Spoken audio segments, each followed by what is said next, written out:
మీరు తినే మీ ఇంట్లో ఫుడ్ బయట తినే ఫుడ్ కంటే ఎన్నో విధాలుగా అన్హెల్తీగా ఉండొచ్చు. ఎందుకో తెలుసా? మీరు ఇప్పుడు చెప్తున్నారు, ముందే చెప్పాలి కదా. అయితే మీరు ఈ రీల్ ని చివరి వరకు చూడండి. అంతేనా గురుగారు? అవును, నీ అంతే. మనమంతా మన ఇంట్లోనే వండుకొని తింటున్నాం కదా, మనకి ఎటువంటి హెల్త్ ఇష్యూస్ రావని అనుకుంటున్నారు కదా, అది పొరపాటు. ఎందుకంటే మన ఫుడ్ లో ఆయిల్ ఎక్కువ ఉన్నా అది అన్హెల్తీ, షుగర్ ఎక్కువ ఉన్నా అది అన్హెల్తీ. ఎందుకంటే మనం కొనుక్కుంటున్న ఆయిల్స్ హైలీ ప్రాసెస్డ్ ఆయిల్స్, అటువంటివి మనకి చాలా డేంజరస్. దాని బదులు మనం కోల్డ్ ప్రెస్ ఆయిల్ కొనుక్కుంటే చాలా మంచిది.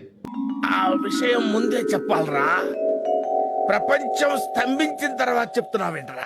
మీరు నమ్మొచ్చు నమ్మకపోవచ్చు, మా ఇంట్లో మేము 3 months బ్యాక్ నుండి కోల్డ్ ప్రెస్ ఆయిల్సే వాడుతున్నాం. అవునా, నిజమా?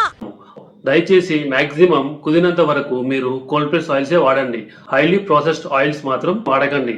ఈ ఆయిల్స్ తినడం వల్ల మీకు మాత్రమే కాదు, మీ పిల్లలకు కూడా ఎన్నో హెల్త్ ఇష్యూస్ వస్తాయి. ఇలాంటి మరిన్ని వీడియోల కోసం మీరు ఈ ఛానల్ ని సబ్స్క్రైబ్ చేసి ఫాలో అవ్వండి.